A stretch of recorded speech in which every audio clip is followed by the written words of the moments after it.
Hello everyone, welcome to my channel.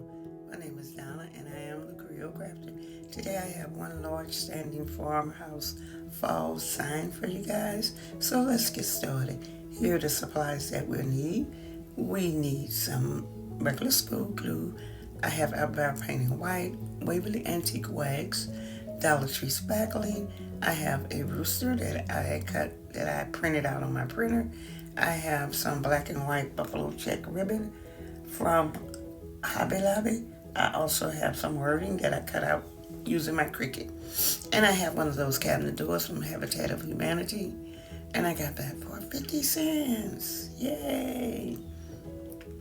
The first thing that we're going to do is take the antique wax and we are going to give the entire door a full coat of the antique wax. Then we're going to go back with a napkin, paper towel, or baby wipe, and we're going to wipe it off. We are going to do the crackling effect, and the antique wax will be the base coat. And we're going to do the entire piece. Remember to do the size. And if you don't have a cabinet door, you can use a scrap piece of wood, or you can use one of Dollar Tree signs to achieve the same project. And after that has done, you want to let it completely dry. And then we're going to take the paint. But what I did first was I coated it. I gave it a coat of the glue. Oh my God. A coat of the school glue. Now, I don't know what happened to the footage of that. I lost it. I'm so sorry. But you want to give the entire piece one full coat of the school glues and let it get to like a tacky form. Then come back with your paint. Now, when you're applying your paint, you want to put enough paint on the brush so you don't have to go over that stroke 2 or 3 times. You just want to do one coat, one final coat. Because if you go over, if you give it a stroke of paint, a coat, then you go back over that same coat, you won't get any crackling. You'll get some, but it won't be as much.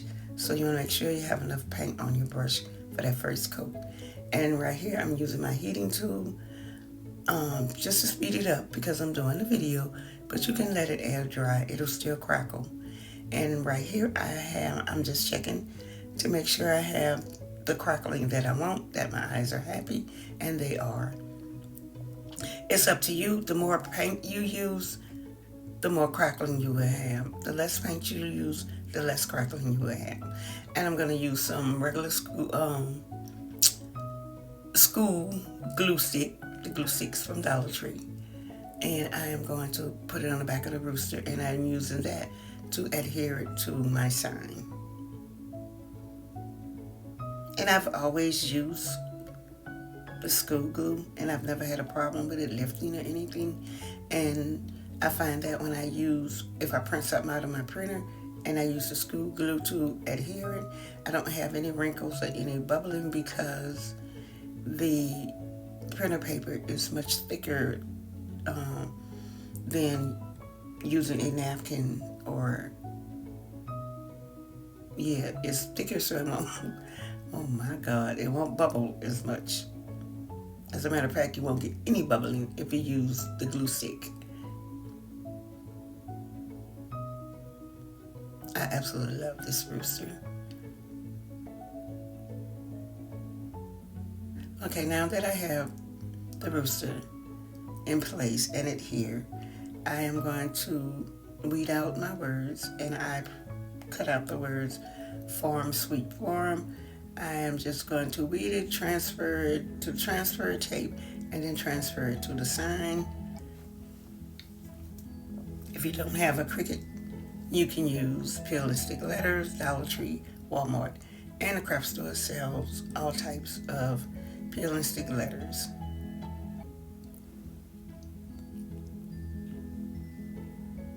Sometimes when I don't feel like using my Cricut, I will go to my peel and stick letters and I will use those.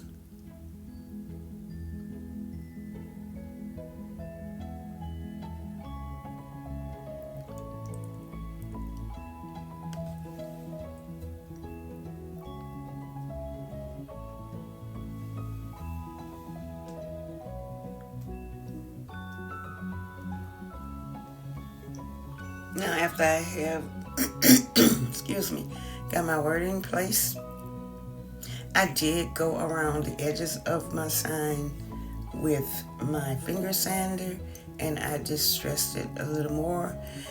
But that was my preference. If you don't like that much distressing, or if you don't like distressing like that, then you don't have to do that. You can skip that step and you can just go with the crackling effect. But I wanted my edges to look really old and chipped, so I used my finger sander, and I went around the raised edges of the sign. And I also did a little sanding, of the entire piece, because I wanted it to blend in more. Like I say, if you don't necessarily have to do that, that's just my choice. And I found some hardware in my stash. I found some, excuse me, hinges. I used super glue to attach those. I found a handle, and I used the super glue on that. I also distressed the hardware with some of the antique wax to make them look old and worn and distressed. And there it is. Here's the final reveal. And I absolutely love the way this piece came out. Leave me a comment below and let me know what you think. Let me know if you are going to try the crackling effect on a project. And right here, I'm just styling it with just some little fall pieces, just to give you an idea of how to style it in your own home. I absolutely love this. Love it, love it, love it. And I did distress the wording and the rooster with some of the white paint to make it all blend in. Okay, thanks to all my subscribers. Thanks to all my new subscribers. You guys are so deeply appreciated. And if you're just stopping by today, anything in this video that you like, please give me a big thumbs up. Also consider subscribing so you too can be a part of my YouTube family. And don't forget the notification bell. And always, always remember to get lost in what you love. Bye-bye.